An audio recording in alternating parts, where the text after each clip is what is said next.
All right, so we had a apparent issue with the first time I recorded this video. Apparently, it just had a bug out and just freaked out and only got half the video cut off and separated. So hopefully it doesn't happen again. Fingers crossed. Hope you're all doing well. My name is Braven. I am reviewing the Razer Blackwidow V4 75% after 2.5 months of use. Very, very good keyboard. I might do a typing test at the very end, so stay tuned for that so you can hear a little bit of a sound for that, for the sound test. But I don't know if it's going to skip out, so that's why I'm just holding off. I don't know what the fuck caused it. So anyways, so we'll talk about this real quick. 2.5 months of use. Very, very good keyboard. It is my endgame keyboard. I'm going to say right now, I'm an analog switch guy through and through, even after using this keyboard. I think that's my favorite switch of all time. It feels good, sounds good to me. It's performing the best in my opinion, but this right here is literally just all you need. It's literally everything in one. It's your enthusiast, sound, design, stabilization, everything, and also the performance. It's got the gaming performance side to it. I'm gonna show the specs up here in a little bit, but I just wanted to mention real quick too, this keyboard's built, obviously, aluminum top, plastic bottom. It's got the Razer for gamers by gamers, pretty much on all their keyboards now on the back, that little diagonal design. The keycaps on this though aren't those keycaps. These are different keycaps. These keycaps, just want to make sure I didn't stop recording. These keycaps are they're called typewriter glass keycaps, but they're not glass. As you can see, they kind of shine though. It's like a plastic, shiny plastic, but they're round and they just feel the best keycaps I felt personally. I got them off Amazon. I'll try to link in the description. It's got 2-step raising on the back for the feet. Comes with a carbon fiber wrist rest. Very, very plush, very, very durable. It is magnetic. That's why it has that little slant, connects in really well to the keyboard. I don't personally push that in all the way until the end of the night, obviously, but the way I sit is different. It's got a roller for multimedia volume, and then you got the buttons for skip, play, next, all that bullshit. You could even map those a little bit. I believe you can, but mine's just for play, pause, and next song. Just because I listen to music all the time, it's perfect. It's easy on the fly to do that. It also has hypershift. Every Razer keyboard's got hypershift, which is completely changing your whole key bindings to something else you set preferably on the fly, which is something, you know, it's on the mice, it's on the keyboard. It's something you don't really find in other brands. It's just kind of a big deal there. But I want to pull up the web page from Razer.com, obviously, because I want to show you guys specifically what they put into this piece, or this PC, what they put into this keyboard to make it still be enthusiast but also performing very well as a gaming keyboard. So hopefully this video records all the way, because it's gonna piss me off if it doesn't. This is highly rated by many people. Squashy Boy, Hippotech, Switch and Click, Lewis Toe, Shoobs, Andy Nguyen. These guys, I'm assuming, are all enthusiasts though. I know Hippotech is just wants enthusiast stuff. It needs to sound good, needs to feel good. They're not really gamers though. They're not really gamers like that. They're not gamers. They're not trying to play competitive. This keyboard hits that market and also the competitive game market, which is crazy.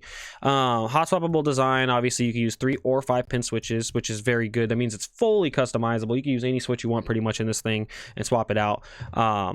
Any switch breaks, just buy some switches, or even have some sitting to the side, a couple of them, and you could just play with them and just swap them out and have fun with them. It should be an everlasting keyboard at that point if you take care of it properly.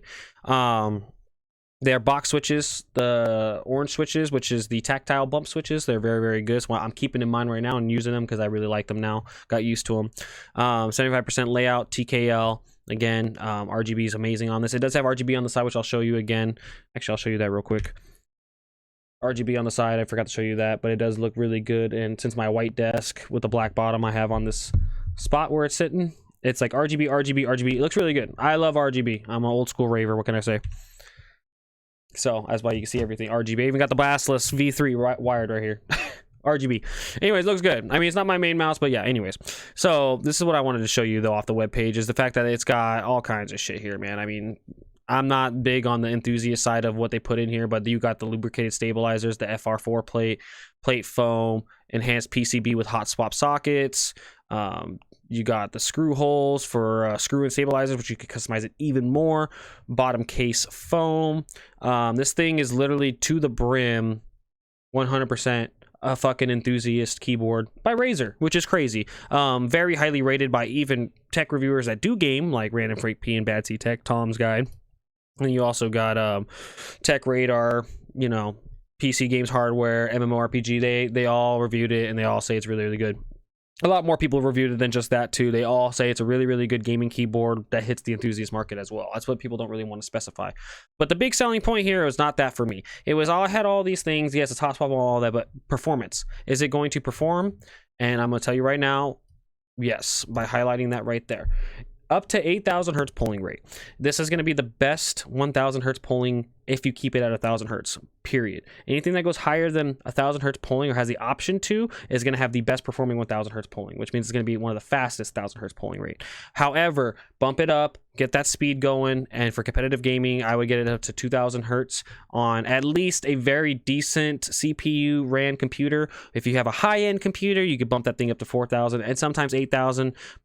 I would probably just keep it at 2,000 to 4,000 for stability purposes. I run mine at 2,000 hertz polling. Very, very good keyboard. Got a 2-in-1 switch keycap puller. Obviously fully programmable, and it's Razer Synapse, which I would have shown you guys that. But again, the stream or my recording froze, so it was unfortunate. It does come in white, and it has a 2-year warranty.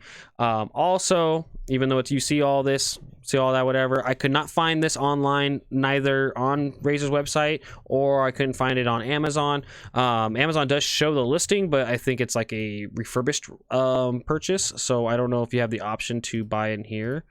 What you do? Okay, so you can buy this. It's a little more pricier though, which I wouldn't recommend unless you really want the white aesthetic. It does look really good. I would actually probably get this if I had the Blackwidow V3 or Basilisk V3 white mouse to match with it, because it'd be looking really, really good together. And as you can see right there, yeah, I would probably go something around that route, but black mouse pad. That would look really, really good. But again, that's more of a aesthetic thing, but you could save money. And even on Razer's website, it's $189.99. It's cheaper on Amazon. You can probably get it cheaper. Even in Best Buy, they have them at Best Buys, Walmart, Micro Center.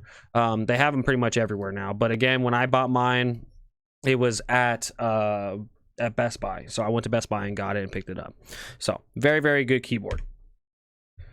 Just wanted to take a super quick review, which is 7 minutes long. It's not bad. So maybe 10-minute review. Pretty much want to just talk about my experience real quick before I get off, and then we're good. Hopefully it recorded everything. Fingers crossed. It really bugged me that it didn't. Sorry. So, yes, Razer Blackwidow V4 TKL 75%. I will tell you this right now. The only caveat is some keycaps will not fit properly on this keyboard. That is the most annoying thing in the world, but there is keycaps that you could buy that are specified for a Blackwidow. And there is some custom ones out there if you don't want a specifically Razer one. The Razer does have packs specifically for the Blackwidow. They have all kinds of stuff. There is stuff out there. Don't get me wrong about that. I do have even G-Skill keycaps that do fit on here perfectly, and those are the crystal keycaps.